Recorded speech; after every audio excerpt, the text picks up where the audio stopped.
and welcome. My name is Evgeny Rusakov and you're watching TVP World, interview from Vilnius.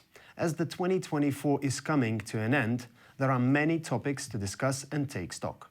One of these topics is Belarus and human rights violation there. To discuss this issue and help us to summarize the year 2024, we are joined today by the human rights defender from Center Viastna, Kanstantsin Staradubets. Hello, Konstantin, and very glad to see you with us here today. Hello, Evgeny. So, first of all, what was the situation with human rights in Belarus in 2024? Well, in a nutshell, nothing changed. It's still critical. It's still described by human rights defenders, including my organization, Viastna, as a crisis of human rights. That means 5 years after the famous or infamous 2020 elections, the situation is still critical. It is very emblematic that the candidates who opposed Lukashenko almost 5 years ago, they're still in prisons. That's quite striking and shocking to know that people are still perceived as enemies, as a threat to the current regime, despite that so many months have passed. It is still we're still talking about daily arrests, daily trials, torture, ill treatment. Just one of the shocking numbers I'd like to share, that over those nearly 5 years, actually, 1,200 people have been convicted of insulting or libeling Lukashenko alone. I mean, each and every of those persons have come through violent detention, beatings, at least several months in prisons, and sometimes actual prison terms.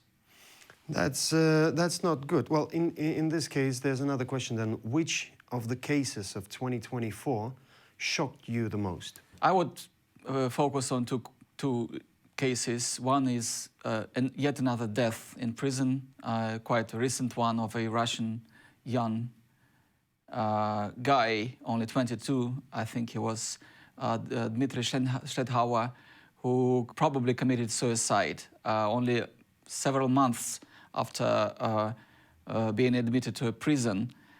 He was sentenced to 12 years, and since the trial was held behind closed doors, we don't even know what the charges were. It's breaking our hearts to realize that a young person's life was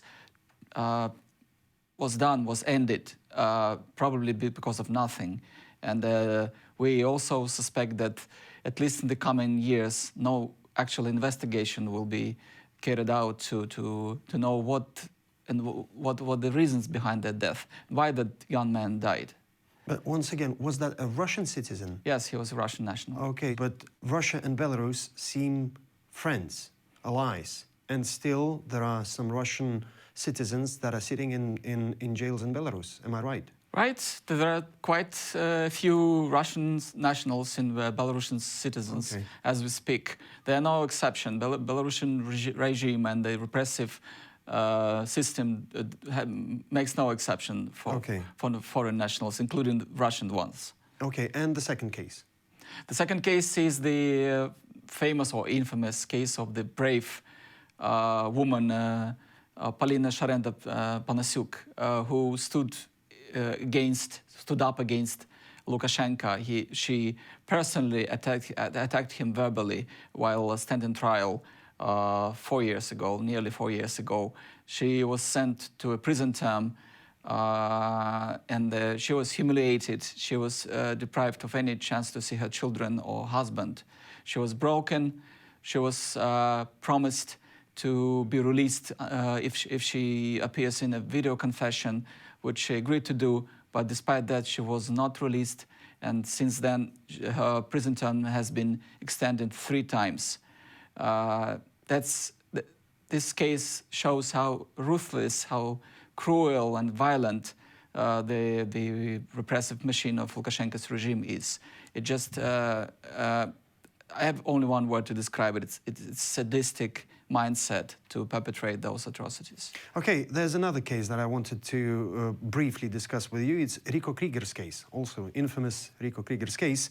So, first of all, do you think that could repeat, and what should the EU citizens know before visiting Belarus? Yeah, that's quite telling and emblematic case. It shows that before traveling to Belarus, you should not forget that it's a dictatorship in the first place. It's in Belarus today is an ally of a nation at war. That means spy mania in both countries, acting together to find as many spies as possible. That means any person can be targeted in that. And it also means that that person will probably be beaten, sometimes tortured to extort evidence or testimony, and will be sentenced to many, many years in either Belarusian or Russian prison, because sometimes they cooperate in the conditions that will not allow them to see their release, unfortunately. Ministry of Foreign Affairs of Lithuania says to Lithuanian citizens, just don't go to Belarus because the risks are very high. What's your position? Well, it's hard to assess the risks in some numbers, but there are several Lithuanian nationals in Belarusian prisons today, and we don't know. We know that the charges they were convicted of are politically motivated. That's part of the process that I just described. The Belarusian regime are targeting them, capturing them to use in their political games. It's not only Lithuania, Latvia, Poland. Any other EU There are state? 2 Japanese nationals in Belarus prisons today, and we suspect and we know that this is also a part of this spy mania and political game. Let's move on. So, during November, a record number of married couples or groups of relatives were caught up in politically motivated criminal prosecutions. So, could you please shed more light on this specific matter? Yeah, sure. That's, in our opinion, another step in a broader campaign of targeting solidarity groups, which in many cases involve families, spouses, children of current political prisoners. That's quite natural for family members to help their loved ones. So if a political prisoner is incarcerated, their family members try to provide them with the necessary food or vitamins. In the eyes of the current regime, any needed stuff. Any needed stuff. I mean, today Belarusian prisons cannot provide any of that to live a normal life, to survive. Actually, having no breadwinner, the family members have to seek assistance from human rights defenders or from friends or from anyone who can help. In the eyes of the current regime, that's a crime. People are arrested and sent to prison for receiving help and for sharing help. That's terrible. And is there anything that can be done in this specific situation? We should be aware of the scale of that, of the proportions of what is happening in today's Belarus. That people are not only, when we talk a lot about political prisoners, that's our priority, but also how families suffer, how children suffer, not only having to continue to grow without their fathers, but also because their homes are destroyed, their income is undermined, sometimes their grandparents or mothers go to jail after their fathers, which is a tragedy. Okay, so there's a question then. When both father and mother of the family are in jail, what happens to the kids? They have to either find a foster family, they have to be adopted, or they have to remain in the care of the most recent relatives, grandparents in most cases. Those cases are not numerous. They're not numerous, fortunately, but we know some For example, one of the most famous cases is that of this brave woman, another brave woman, Antonina Konovalova, who spent 4 years in prison, and her husband was also in prison. And they have, I think, 2 or 3 children, and they haven't seen their parents for several years. It's only now, a few days ago, that we learned that Antonina was released. Luckily, she can now see her children after many years in prison, but while her husband is still imprisoned. Now, talking about the threats, Lukashenko's regime definitely hates your organization. This is, I mean, no doubt about this, most definite. So, do you as a Viastna organization member, and in specific, and the whole organization in general, feel any threat while being here in Lithuania? Well, before answering your question about the threat, I would like to share a brief comment on this hate issue. I do not think that it's personal, that Lukashenko actually hates human rights defenders or he hates anyone who criticizes him and the regime. Probably, but it looks like, to us, it looks like it's just beyond his universe, his mindset. There is no room for human rights defenders in his mindset, in his world, state, in his world. They're just, we do not exist because we do not strive to gain political power. That means we are not his rivals, and we are not a threat to him. He only sees a threat if a person is